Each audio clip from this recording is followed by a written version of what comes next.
right. Welcome back to Tats and Gats podcast. This is episode number 6 with a very special guest, HEK Tattoo. My name is Alex. And I'm Lee.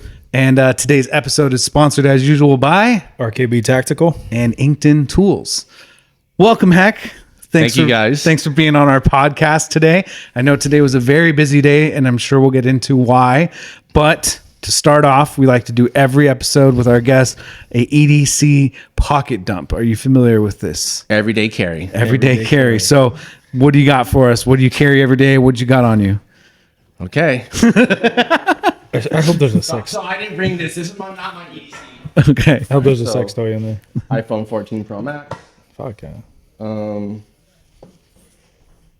Dog treats. I have a knife. What kind of knife? What is it? It is a I gotta craft. It's really weird. It's a Rourke knife. Okay. Locally here. Shot glass. Fuck, I have a sweet. Okay, I have that. Is that a bell?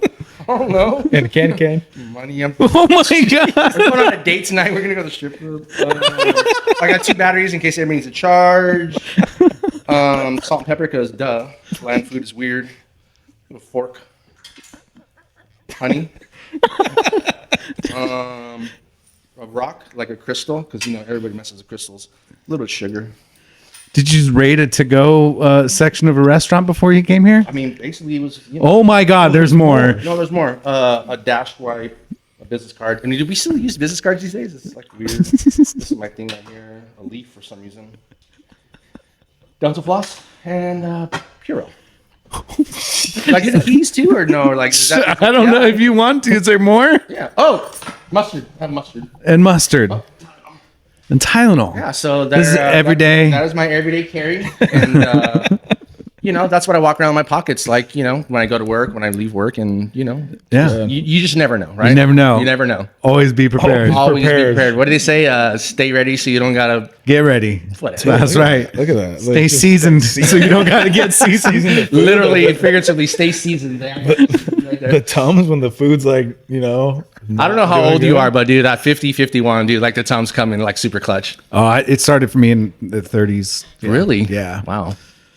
Yeah. He's old like his knees. Yeah. Burnt burger over here. That might be the best. That's the best, We'll have to take a picture of that. I don't think anybody can top that. No, that is incredible. Like he said, do you know what EDC is? And I was like, yeah, of course I know what EDC is. And I was like, yeah, everyday carry, duh. Yeah. I know that. It's like it's a carnival, right? Keep that thing on me. Yep. All right. Do you mind giving us a little brief bio, background, history on HEK Tattoo? Sure. I grew up in Chino, California. I moved to Huntington right about like 24, 25. I met my wife, Holly. We started having kids. And right about the age of like 27, I wanted to follow. My passion was to create art or be an artist, but I didn't know really how to attain that. I didn't want to be a graphic designer. Everyone in my family was like, you should work for Disney. You should do, it's like everything I didn't want to do. I didn't want a corporate job. And I stumbled into a tattoo shop here in Huntington called HEK Tattoo. Got my first tattoo. That led into 20 tattoos, led into sleeves and multiple tattoos. And it opened my eyes up to this profession that I never knew existed. Nobody I grew up with in Chino had tattoos or was like heavily tattooed. Growing up in high school, your guidance counselor back in the 80s and 90s, I'm dating myself, right? didn't tell you could become a tattoo artist like they do now, right? Now it's like, yeah, you could be a tattoo artist, you can do this. But back in the day, 15, 16, 17 years old, that wasn't something that they told you can do. That's right. Oh, you could be a janitor, you can be a teacher, you can do this and this. So when I started getting tattooed, it really opened my eyes to this thing that I really fell in love with. Awesome. And how long you been tattooing for? This June will be my 23rd year of tattooing. It's awesome. Yeah, and I believe that includes my apprenticeship, or maybe not. I don't know. I started apprenticing in 1999. That was 2 years, so 24 years. Yeah, so I've been in the business for a hot second. Yeah, that's awesome. You mentioned your first tattoo. What was it? So my best friend, Sonny, his brother came home with his last name on his forearm, it's Ortega. And I was like, dude, that's kind of rad. I was like, I want one of those. And he's like, yeah, my buddy, Fred up at Montclair Tattoo, he'll hook it up for like $60. I was like, all right, let's go. So my first tattoo. You got Ortega? Okay. It was actually my last name, Valdez. So basically the same, yeah. And He pulled out the file. He's like, oh, we got one of those. Yeah. We got one of those. And, a couple weeks later, I went back and at the time, Red Hot Chili Peppers was a thing, right? And Anthony Kiedis had that really cool, like, Indian head. Yeah. So I went back to the shop. I was like, hey, Fred, man, like, I want to get this tattoo. And it was like, he had the flash, right? It wasn't the same one, but it's like, I got this Indian head, right? Was it Cherokee Creek? I don't believe. Does that have the name right? It's Cherry Creek. So Cherokee. so I don't Cherokee believe Creek. Cherokee Creek. I mean, close. Sure, it was Cherokee Creek. It wasn't Cherry Creek, but it was something pretty similar to it. Back in the day, it was just like there was just a ton of flash on the walls, and I got this tattoo, and a couple weeks later, I got HEK in Old English down the back of my arm. I would have got Brown Pride, but I didn't have enough money, so so I was like, how much for 3 letters? He's like, I don't know, Holmes, like $80. I was like, yeah, let me get that, right? Went home, showed my parents my tattoo, and then I went back maybe like a month later and got my last name again. I didn't know what to get, bro. So I got Valdez in Old English on my lower back. I called that my Mexican belt. So my mom's like, "Do you not know what your last name is? Like, do you not know what your last?" I'm like, "I don't know, man. Just like it is what it is, man. So yeah. So those are my first like 4 or 5 tattoos, dude. Do you still have your first one, or is it covered up? It's covered up. Yeah. So they're all covered up. Valdez, the Indian, the HEK, and I left the actual like the Valdez on my lower back. Just sent some more. Got to represent. Gotta represent, man.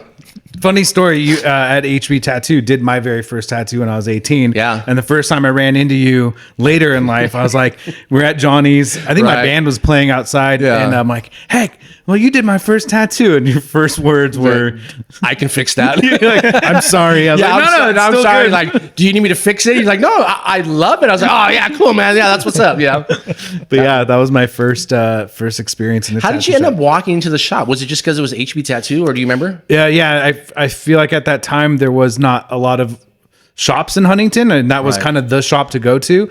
And I went with my dad, and I remember walking around the shop and looking at all the portfolios, Yeah. and yours had. It was so long ago you didn't even remember what it's called. What's the like real life version of And then Instagram? You, put, like, you go put pictures in them, and like, what do you call it? Portfolio.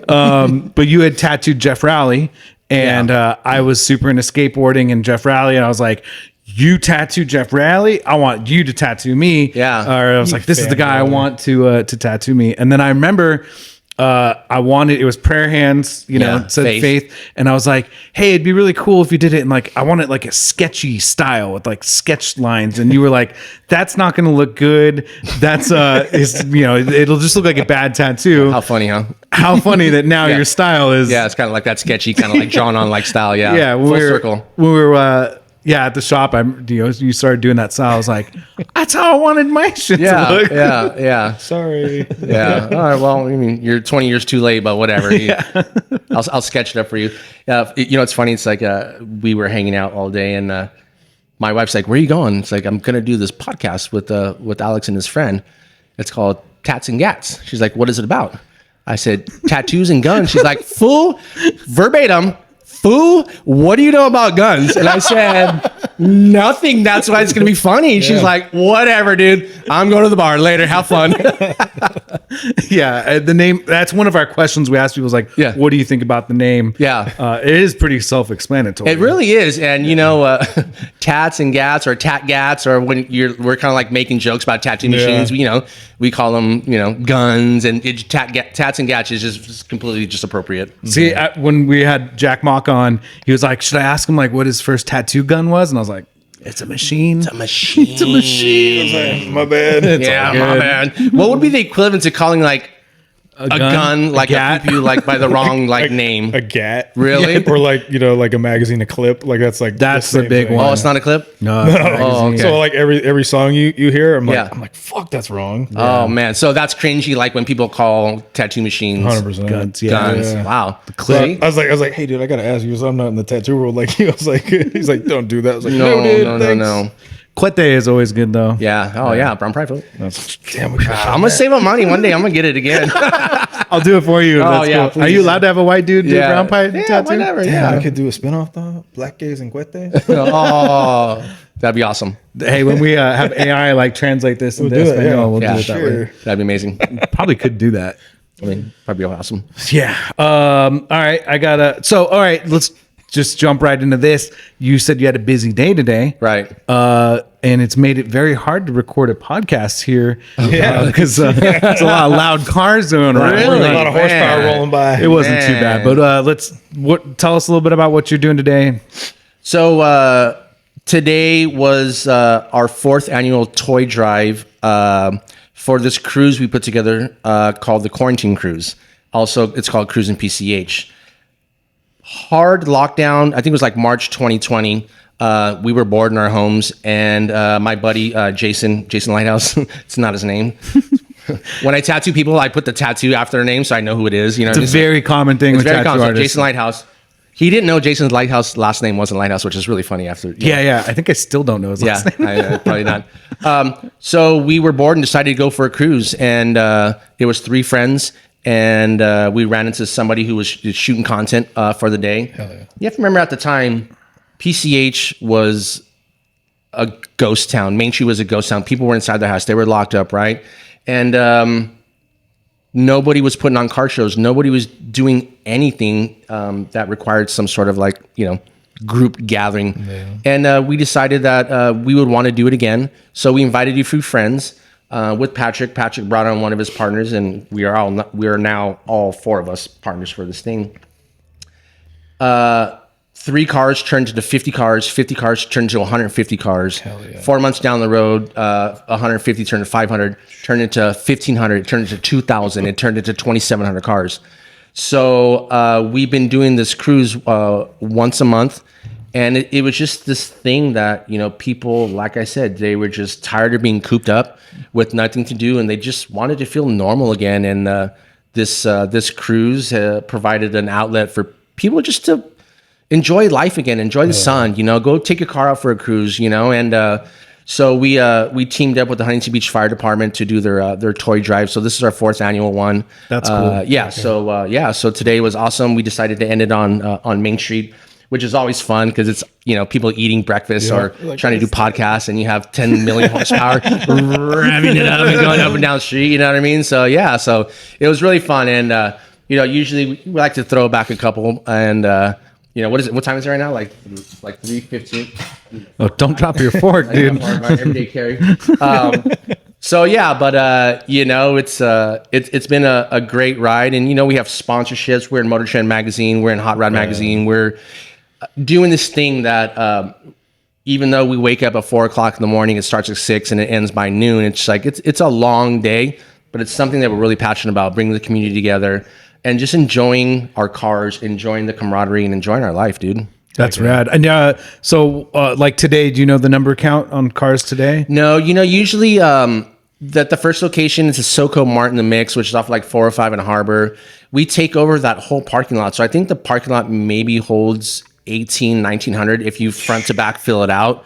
And it was pretty much packed almost to the back. So I'm going to assume like it was a bigger number, like 1,500-1,600. So it's just interesting that something that started out of COVID, quarantine, whatever, 3-4 years later is still putting up numbers like that. It shows that like you guys have something that is beyond just the original intent, which is like the quarantine cruise. Right. It's now become its like own thing that lives outside of that. Right. And we have merchandise, and we do weekly lives, and we bring on guests in the automotive industry, and they tell a story, and we've had a lot of really interesting people, and it's like some people are like my buddy Manny, his nephew was like, he was on the verge of suicide, and he had nothing to look forward to, and Manny brought his nephew to this thing that we were doing, and it it made a complete difference in his life, that he had something to look forward to once a month. And it's like we have so many amazing stories like that. Like, yeah, camaraderie saves lives. Yeah, absolutely. Yeah, I think we touched on that last episode. Yeah. But yeah, like having something to live for, having friends around you, people to reach out to. Yeah. And he said, I'm not a huge car guy, but, being part of this community, I've met so many new people that I probably normally wouldn't hang out with, right? I learned a lot about cars, like a car that, I'm not like a muscle car guy, I'm a lowrider kind of guy, but now I like really appreciate these builds, like from a $5,000 build to like, there's probably at least $5, $6, $7 million worth of cars at our cruise today. One guy's car is $1 million. You know what I mean? Like it's the wildest thing. And it's like, Saw a Roadrunner out there earlier. you saw that? Yeah. How cool was that? Yeah, we walked by. what I He's was like, like, "That's a dude. $500,000 car," and Right? I was Yeah. like, that's money. Yeah. Yeah. We have, so that's Mary and her husband. They usually bring like 3 or 4 of those Roadrunners together. Yeah. And we have a spotlight like for them. And it's like, it's weird. It's like, it's not weird. It's cool that, What's that, like $1 million car? yeah, probably something like it's that. just ridiculous. Yeah. Like I said, you build these friendships and relationships with people you would normally not even like kind of interact with, and not in a bad way. It's just like seeing people month in, month out. It's just like hug status with almost like all these people now. And it's just really amazing. It's a cool thing. What kind of car are you rolling up to this? I have a 64 C10. Heck. It's patina. It's white. Her name's Blanca. I don't know what it is with naming cars. So is it a Mexican thing, or like do you, like Nah. to name cars. yeah? Because my friend Jeff, he has a car. It's amazing. He don't name his car, but like his wife's Mexican and she has a name for her car. No. It's like yeah. My wife named her Kia Forte. Oh, okay. It's named Winnie. Okay. All right. I don't know why. All right. I think it's something with the license plate. But My truck's name's Betty because she's white. there we go. And she's a Ford, right? No, she's Just kidding. So I have a 64 C10. A lot of work was done to it. I didn't do any of it because I don't know how to do that. My buddy Jason Lighthouse, I met him and we started trading tattoos for. Eventually, it's going to be work for my truck. He's like, hey, buy yourself a car. I'll work on it. We'll trade out the tattoos. So I bought a 64 C10 long bed, yeah. nothing special, and he got to work on it. That's when he was working at Motor Trend, and it went from a long bed to a short bed. Heck yeah. Power steering, power brakes, new engine, new transmission, new exhaust, air condition, new bed, shortened it, and just left it like that patina look. Like I've had a car in the past, like my 65 Impala, that was like I wouldn't want to drive it anywhere because I was afraid of people like dinging on it and stuff like that. So it's like this 64 Impala, I love, or my 64 C10. I love it because I don't care what happens to it. Yeah. It's got dents. It's imperfect, and that's what I kind of like about the truck. Super awesome. Glad you have a Chevy though. That goes back to my first tattoo. I got the Chevy Fire and Order as my first tattoo. Oh, really? Right on my arm. You still have it? No. Yeah. So that's kind of, I want to touch on, their segue into this. We always ask like first tattoo and then first firearm purchase. Yeah. But as you stated in the beginning, you're not really a gun guy. Yeah. But maybe you could talk about your first time, like experience with the gun, or Sure. do you have any experience with the guns? But Yeah. So my first and only experience with the gun, and I think that's why it kind of like messed me up, to be honest with you, is like, in Chino, there's the neighbors and, the bikers and whatnot. And we all had kids and whatnot. I was the kid. I didn't have a kid when I was a kid. Decided to go to Lytle Creek, up in the area, shoot guns, whatever. And, they thought it'd be funny to give this 11-year-old, probably weighed like 60 pounds, a shotgun.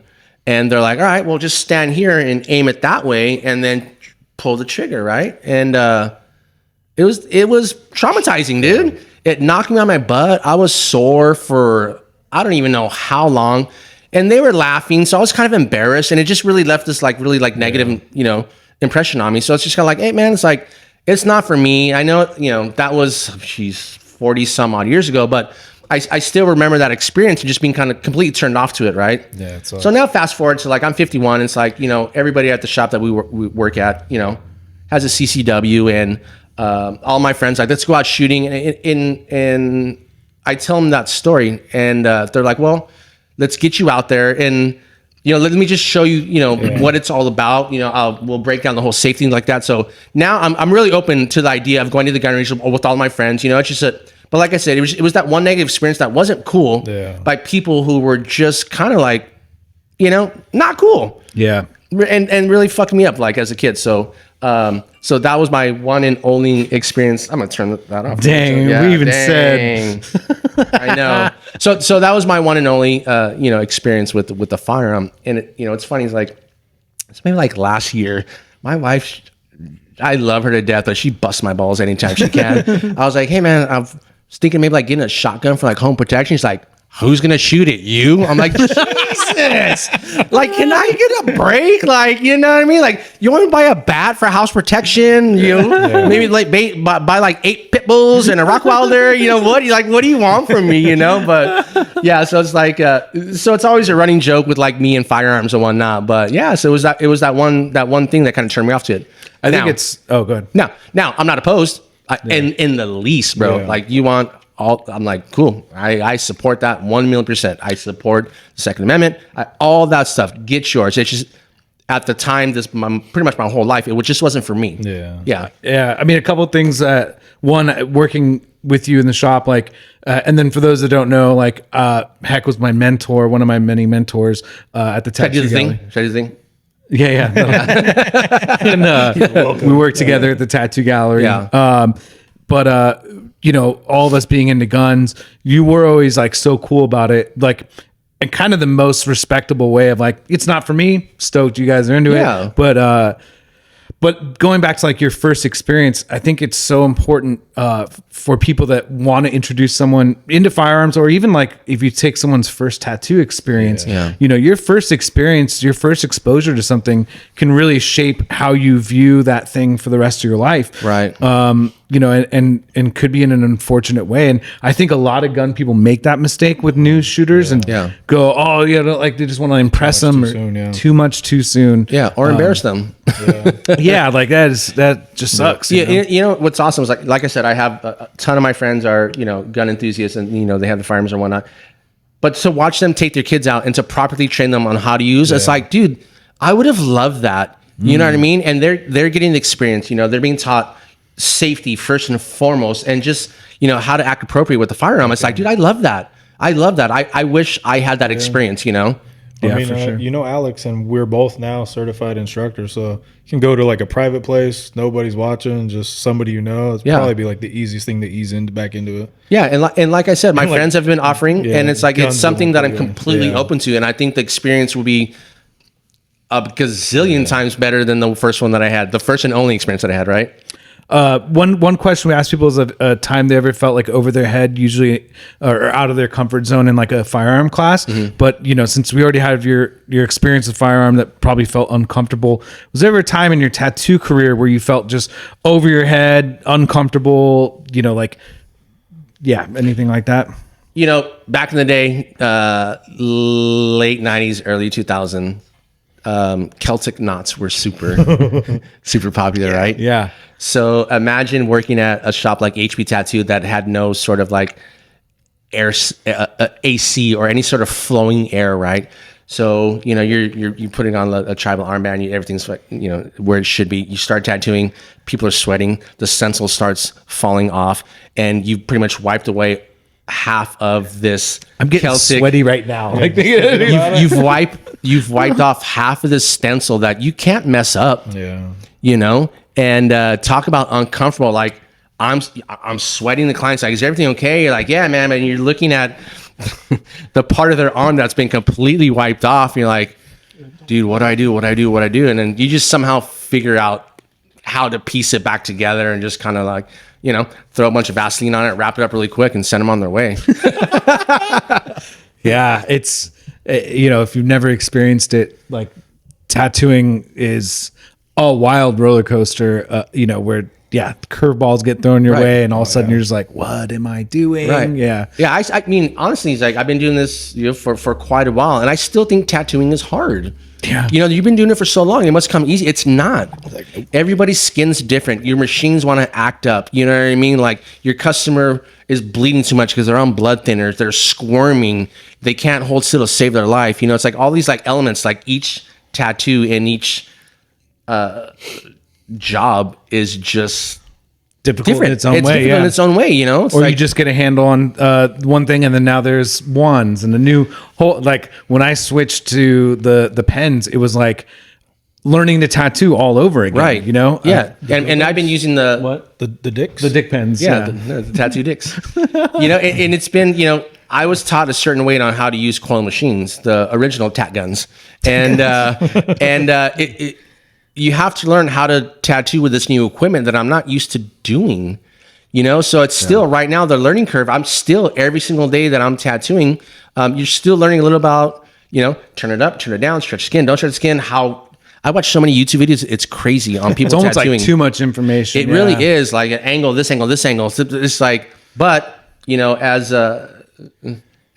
time goes on, we're adapting. Yeah. The tattoo equipment is getting a lot better. The inks are getting better. The pigments are getting better. So it's just kind of like, it just, you know, I've resisted for a really long time to use those tattoo pens, and it's made my life just so much easier. I mean, I know you can probably attest to that too as well. Yeah. We were just talking about equipment and tattoo stuff. So I think there's a couple things I want to touch on, and that's the future of tattooing, which I think is a huge topic, both about equipment and just the career itself, or maybe where it's at, where it's headed. And then we were kind of talking on the break about you being my mentor, me being the apprentice. There's some good stories there, but we'll go with the tattoo future first.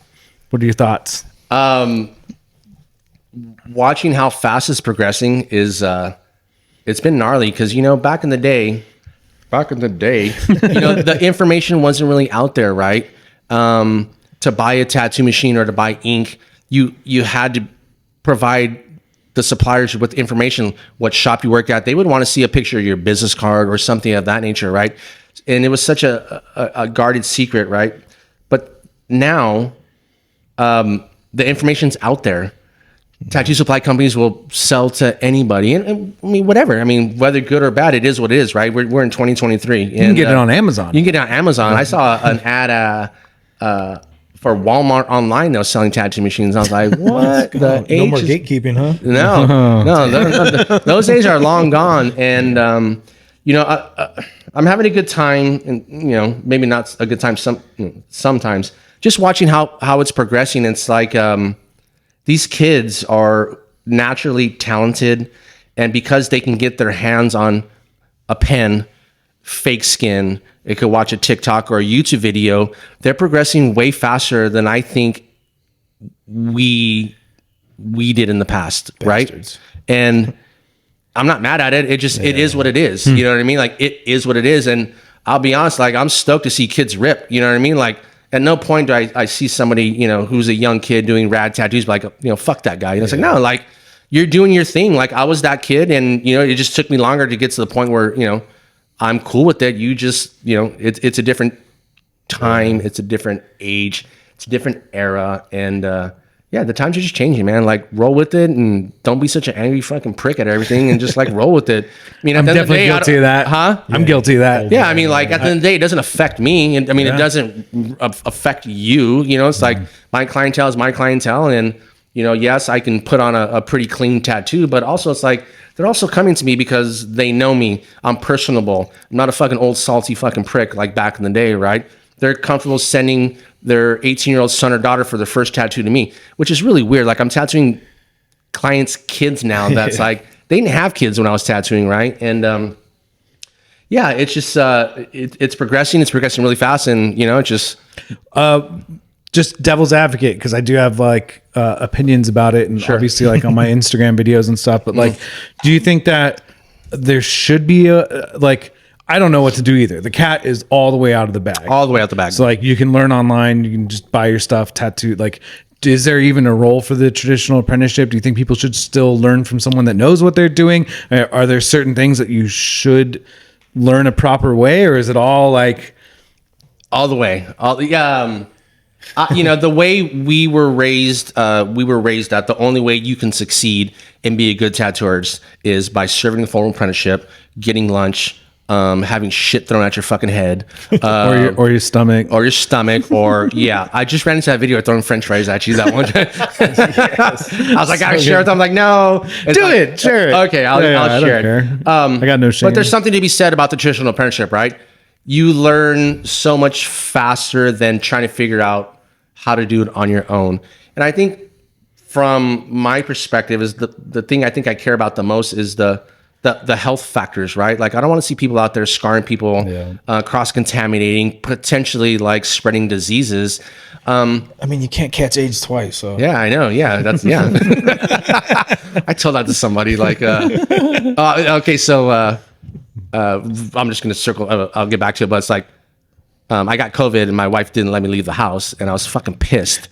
And I said, "You can't fucking get COVID if you fucking don't take the test." And she's like, "Get your ass in the house." I'm like, "Fine, fine," you know, like yeah. But anyways, like the health issue, right? Yeah. We see so many videos, and a lot of them you poke fun at. It's like, the fuck are kids doing tattooing, raw dogging, no gloves at fucking Denny's? Are you fucking, you know? And before I can answer my question, yes, you're fucking stupid, you know? But you know, every time I see a video like serving a proper apprenticeship and, you know, the gatekeeping in this, and this, it's like, here come all the kids just like, all right. I forget. I get called like not old timer, but there's a word that boomer. Yeah, that one. Yeah, whatever. Boomer. It's not 1984. I was like 84. Like I did my apprenticeship in '99. Chill out. You know. But it's rad. Like his page is rad because like I don't have to like keep up on like newer stupid videos. So he's just gonna react to them. Like just keep me up to date, bud. Thanks. Yeah. Right. I mean, but I mean, a lot of them will say like, oh, there's no apprenticeships to serve, or it's not fair. What? And like, I mean, but and that's what I like. I type and I delete it because I don't want all these fucking kids coming after me, right? Yeah. God, I mean, I posted something shitty about Post Malone once, and I had all the kids from like, oh god, and they're mean. They're mean, they call bro. You ugly and all kinds of stuff. Go dye your beard, grandpa, or like, dude. I'm like, all right, whatever. Sorry, I love Post Malone. But like, what's their extent of trying? Like sending you a DM versus like bugging you at the shop, getting tattooed a bunch. And you know what it is? It's like, a connection. And here's what it is, and Alex can attest to this. You guys need an apprentice? No? Okay, bye. We don't need anything, you know, like show some sort of initiative or like sell yourself, right? Like bring in your portfolio of your art. Like, you know what I mean? Like the one thing that, you know, attracted me to Alex on a professional level was that he could draw. he could draw. And it's like, you know, like he had a style about him. And, you know, the apprentices that we've taken on, it's like, I want to apprentice somebody like who isn't good, like, and I've told you this before, like I wanted you to apprentice so I could steal the way you it's like I want you to teach me how to draw or how you do what you do, right? Like I want to like kind of level up, not like level down. It's like, if I'm going to share this information for you, well, you're going to teach me how to do something too. Yeah, absolutely. I think in the time I was at the shop, like which, you know, might be coming back around. Mm-hmm. We'll see about that. It's a whole can of worms we won't get into. But no, like so many people came in and literally just said like, "Do you can I be an apprentice or do you need an apprentice?" And like I can remember one in like 10 years that came in with a portfolio and said like, "Here's my artwork, blah blah blah." You know, and it's just. So when these kids say they try, it's like, no, you didn't. What's the extent of trying? Did you like play that off though? Like if while you were apprenticing and somebody came in and did that, you'd be like, yeah, bro, come here, and you make them do all your bitch work. Yeah, you fucked that up. Yeah, no, I think as an apprentice, you don't done that. Be like, meet me after hours here. You can clean the shop, pick up the trash. and then teach them what I. No, just make them do all the bitch work that you had to do. So like an apprentice's apprentice. Apprentice. Yeah, we're not too far away from that these days. So everybody just fucks up everything. No, I did a good enough job fucking stuff up myself. Yeah, I mean, I would agree with that. But you know what's funny too is like people will come in and like they was like, how do I get an apprenticeship? And I can probably count on my hands like the 10 people that I said this is what you want to do, right? Trace a bunch of flash, right? Fuck your drawings. Nobody gives a fuck about your drawings, right? Just let me see like how you trace. Throw a couple of drawings in there here and there. Put together. Go buy a portfolio. Go to Art Supply Warehouse. Put together a good portfolio of 10 of your best things, and then come back and let us take a look at it. I mean, maybe one person came back. I mean, you were one of those people, right? We kind of told you like what was up, right? Yep. But it's like nobody's like, oh, all right, what? They said no. You know, it's like, no, man, you didn't even try. Yeah. A lot of people are entitled. They have a sense of entitlement that like, it's just owed to them, you know. And you know, the thing about apprenticeships, right? Like if you want to be an apprentice, and I think I told Alex this a while ago, like go get tattooed. Like the only reason I think I got an apprenticeship at HEK Tattoo is because I was fucking funny. Like, I shit you not, right? Yeah. Like, and I would just hang out. I'd get tattooed. I'd make everybody laugh. Like, hey, I'm going to 7-Eleven. Does everyone want anything? Yeah, blah, blah, blah, blah, blah, blah. And then like one day I was just drawing. And they're like, I didn't know you could draw. I was like, oh, I didn't like really like kind of put it out there. And I was like, hey, by the way, it's like, I was apprenticing with a friend who used to work at that shop. It kind of fell through. Is there any chance that I can get a spot here as an apprentice? But by that time, I was already friends with everybody. Yeah. So it's easy. Yeah. It's easy, bro, to be like, yeah, Hek's fucking funny, dude. He's like he's fucking comic relief. You know what I mean? Like he hangs out, he makes us all fucking laugh. I mean, like, and that was one of the things that I tell people, like, make yourself like make them want you. You know what I'm saying? Well, how do you say make it an easy yes? Yes, exactly. Yeah. I mean, even working in restaurants, I used to tell people like, if I was looking for restaurant jobs, I'd go in with a resume, dress nice, and go in and ask, hey, is the hiring manager in, or is there a manager in? And then hand that resume directly to them. Yeah. And when I worked in restaurants, I can't tell you how many people would just walk in and be like, here's the resume. Okay, let me put it at the bottom of this pile of applications that maybe will get gone through at some point. But if you're the hiring manager, think about it. You're sitting there and you're going, oh shit, I need to hire a server. This person just walked through the door, was assertive, direct, professional, and came directly to me. Right. I don't have to look through 100 resumes now. Right. I just found my person. Right. And that can apply to so many different things. Make yourself an easy hire. Right. Like what makes you stick out? Yeah. Why do they want you there? Yeah. Because you were all those things that you said, or you're funny and you just are you being fucking candy cane stuff? You just like never left the shop. Yeah, I've actually done that. There's like spent a lot of time at tattoo shops, and just like a lot of my friends are tattoo artists, and they're like, "You ever thought about apprenticing?" I was like, "Bro, I can't draw a fucking stick figure." It's crazy. Now coming back around to what you just said, it's like I know a lot of people who are amazing tattooers that can't really draw. You know what I mean? Like, and I know a lot of amazing people who can draw, but their tattoos are kind of whatever. So it's kind of like when somebody has that balance of both. You got a really good fucking damn tattoo artist, It's like, and I'm not taking anything away from anybody who just like can replicate that rat fink line for line. I mean, like, you know what I mean? Like that's a skill in itself. So when you see people doing like these hyper realistic tattoos that they probably pulled reference from whatever, dude, that is still an amazing tattoo. Yeah.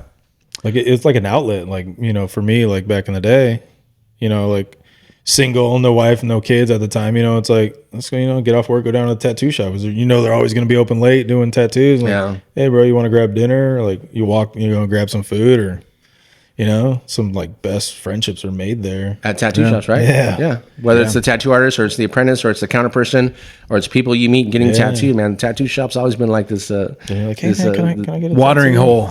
People come together. Yeah. So true. It's like where the misfits come to hang out. I feel like it's rad. Where everybody comes to hang out, right? Yeah. Like some preachers and prostitutes, drug dealers and cops, and everything in between. Right. That's where everything in between. Yeah.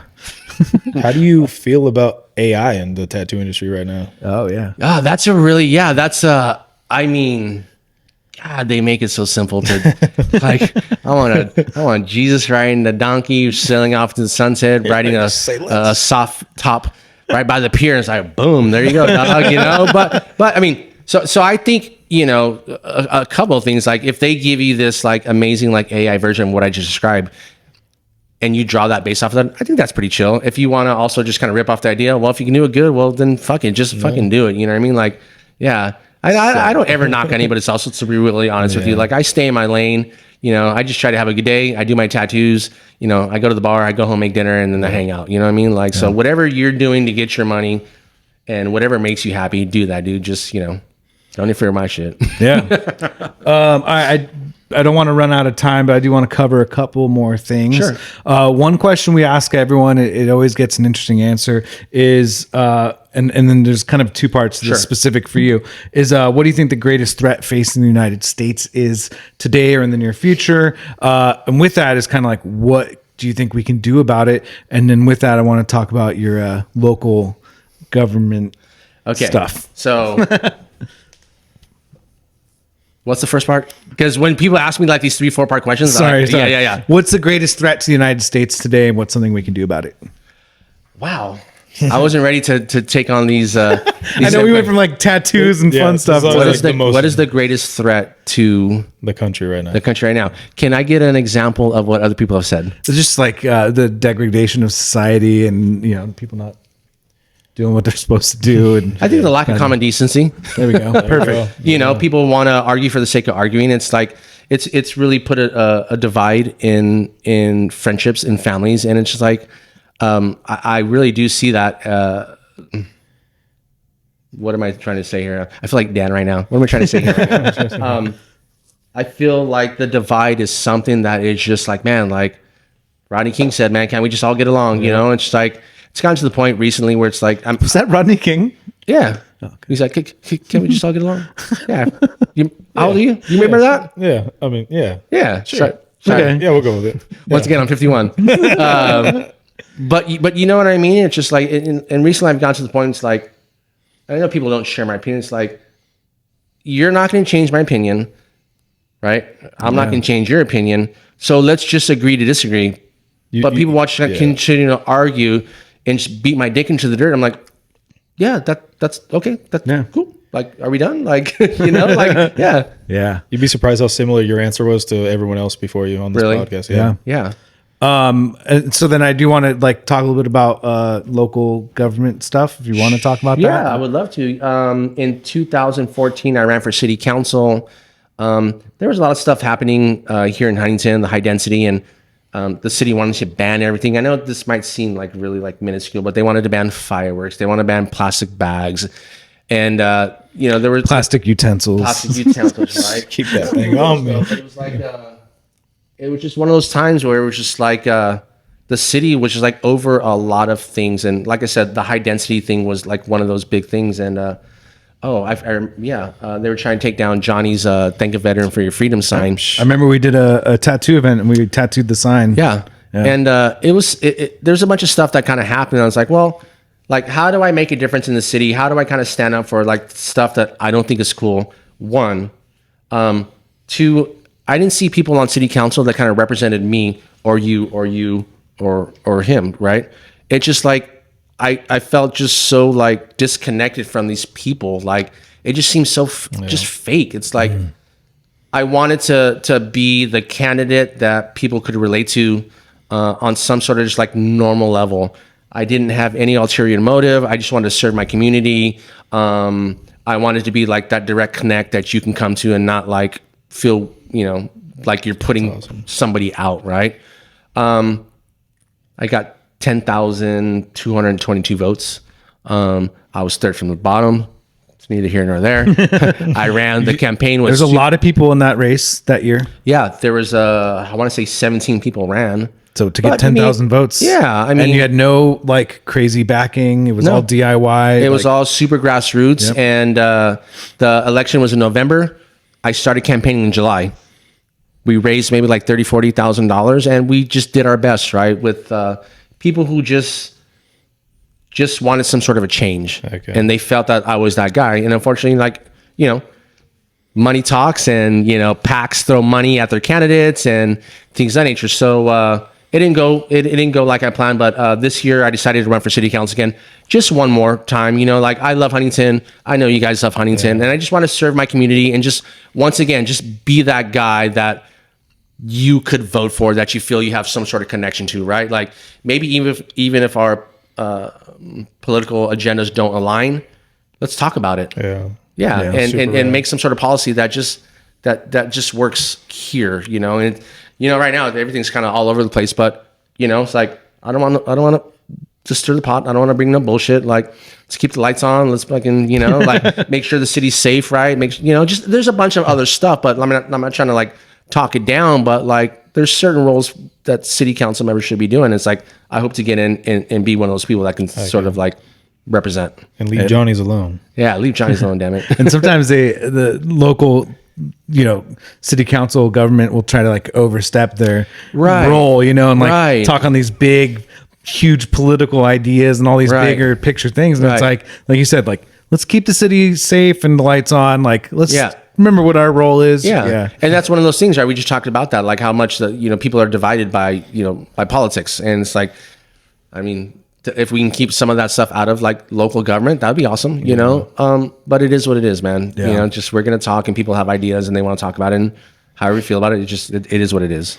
Yeah. I remember when I was like, I think election night or whatever, the first time, and I said like, oh shoot, heck, like you would be the first like heavily tattooed person on city council. Yeah. And then do you remember what you said to me?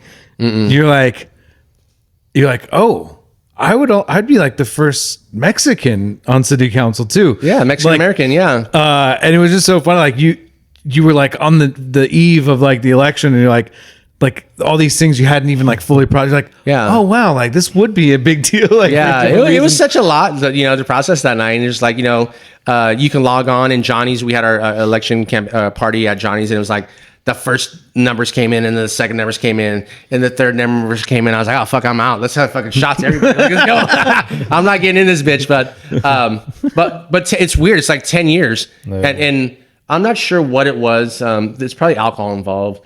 And I was looking to see who was running. I was like, I don't know how I feel about this. And I was like, the next day I ran and pulled papers. I'm like, I'm going to give it one more go. How many people are running this year? I think right now, including myself, the last list I saw were maybe 12 people running. Okay. And But how that many list is going to change. How many spots? I think there's 4 spots. Oh wow. Yeah. Okay. We got some friends. We can knock those number down for you. You know. Yeah. I think there's 4 spots, if I'm really honest, if I can be, if I remember correctly. So yeah. Okay. Cool.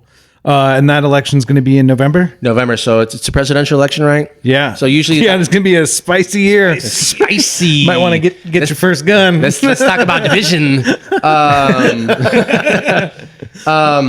But usually more people will turn out, obviously, during a presidential election. So that's what's kind of like, you know, like inspiring and kind of cool. It's like when it's not a presidential election, like less people will come out, and the numbers are like really, really super low. So it's like you're already out there voting for like, you know, the president and whatever, you know, the other, you know, elected officials. I mean, there's president, Senators and whatnot. But I mean, Yeah. cares. If, on your name on a ballot, though, you know, with like how people are now, they're gonna be like, oh, without researching anybody, I'm gonna pick him just based off your name. maybe. That happened a lot. In Yeah, the last yeah, election. you know, Just like, that might- it's that- not some basic white dude. Like, you know, Yeah. Alex Coulter.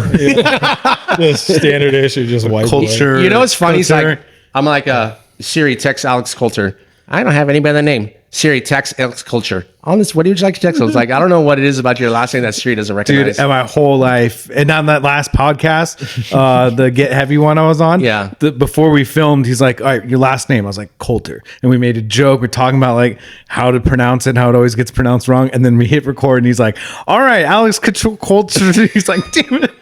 Siri responds to Alex Couture and Alex Culture. It's the Rad. weirdest. Yeah, my Siri. Wow. I've had Coultier, Quarter, That's like it. Text Alex Coulter. it's all no. Text Alex Coulter. You don't have a number. Yes. For Alex Coulter. To who? Yeah. Awesome. And if you say culture, it does. Yeah, That's so yeah. good. That's super rad that you're just like focusing on like, you know, your neighborhood, your city, you Yeah. know, like I tell people like the presidential stuff's cool, but like when it's in the millions of votes, like, Yeah. you know, I was like, focus on where you live. Yeah, and, Like, and, just start your change there. 1,000,000%, and that's where your vote can be effective, right? You I was know, it's like the presidential one. It's not really gonna your one Yeah. vote, but where you live, hell yeah. When Yeah, it's absolutely. hundreds or thousands of votes is like deciding the winner. Like Right. it's a big deal. right. And even beyond that, like making a positive effect in your community, you don't have to run for city council. Like, do you know your neighbors? Are Yeah. you friends with them? Are you reaching out to them? Like that's something I've always, you know, taken pretty seriously. It's like, get to know your neighbors. Right. Start there. Like, Right. Organize a little like neighborhood 4th of July party like Right. you guys do or something, you know? Right. We've got a few minutes left. Sure. I want to make sure you get a chance, especially, you know, with the election coming up. I don't know when it'll be when this airs, but it might be close to then. Yeah. Where can people find you, support you, plug all your stuff, and any like final words you want to Sure. put out there? So typically, just HEK Tattoo anything. The name will come up. Not to sound like weird, like full of myself, but Google me. Google me. Google HEK Tattoo, bro. That's how you find me. You know, HEKTattoo.com, HEK Tattoo Instagram. I'm gonna start campaigning probably in January. So the more information I get on Facebook, I have a HEK for City Council page up. That was the one I used in 2014, but I'm gonna start doing stuff with that, gearing up to the 2024 elections. So Yeah, it's something I'm super excited. I've had a lot of positive responses, and a lot of people like super psyched that I'm going to do it one more time. So I'm going to give it a go. I'm going to be me. Running a dirty campaign is not my style. I don't address the haters. I don't know what's changed in me. You've seen both sides of the dick heck, and then now the I don't know, like the Rick Rubin heck. But now it's like bullshit. Get the hell out of here. Like I don't want any of that. You know. Nice. But I'm willing to talk to anybody, man. You know, it's like you know me. Like I'm pretty laid back. I'm pretty chill. And it's like even if we don't agree, like I'm okay to agree to disagree. Like I'm not gonna bust your balls. You know what I'm saying? Yeah. Rad. And those are my last words. Well, thanks for being on the podcast. We appreciate you coming out and talking with us. Best pocket dump ever. Yeah, we'll get a It's gonna be photo so of that. top, I don't know. That might have to be our like screenshot. Oh, dude. I'm gonna take one of these to go. All right. All right, so Episode 6 in the books. Thanks, folks.